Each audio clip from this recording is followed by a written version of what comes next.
ça chauffe ici. Nous sommes à la frontière de Rungis-Idé. L'agression rwandaise en République démocratique du Congo prend un autre allure. La population du Grand Kivu décide d'entrer au Rwanda, afin de faire face à Paul Kagame. Les agents douaniers ont été confrontés à une foule immense qui se dit ne plus supporter les manœuvres du président rwandais et le silence de la communauté internationale sur des massacres en répétition dans la partie EST du Congo. Selon des sources sécuritaires, un véhicule blindé de la mission des Nations Unies en République démocratique du Congo, MONUSCO, a été détruite par le bombardement de M23 soutenu par l'armée rwandaise dans la province du Nord Kivu, théâtre d'intenses combats.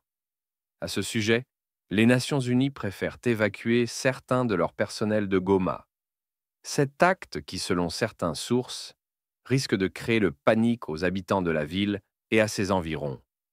Les États-Unis, la France et le Royaume-Uni, tout comme l'Allemagne, ont appelé leurs ressortissants à quitter la ville de Goma tant que l'aéroport et les frontières sont ouverts, créant ainsi les désespoirs au sein de la population congolaise qui s'attendait au soutien total des Nations Unies, surtout après les bombardements d'un véhicule blindé des Nations Unies. Toutefois, les forces armées de la RDC et le VDP Wazalendo se dit aussi déterminés à défendre leur nation face à toute menace extérieure. Alors qu'il nie que le Rwanda ne fait pas la guerre à l'est de la RD Congo, sous casquette du M23, le président rwandais Paul Kagame s'est rendu en Turquie pour proposer une médiation entre le Rwanda et la République démocratique du Congo. S'amusant sur l'influence actuelle de la Turquie sur le continent africain et des relations bilatérales de la Turquie et la République démocratique du Congo.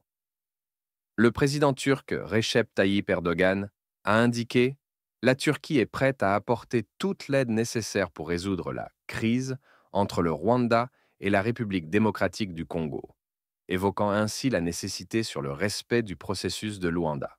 Mr. President, I want to commend you for your mediation efforts in various conflicts, and notably the recent commendable efforts you put into bringing Somalia and Ethiopia together. That was much appreciated, and maybe, who knows, we may find your good efforts helpful in the situation obtaining in our region, especially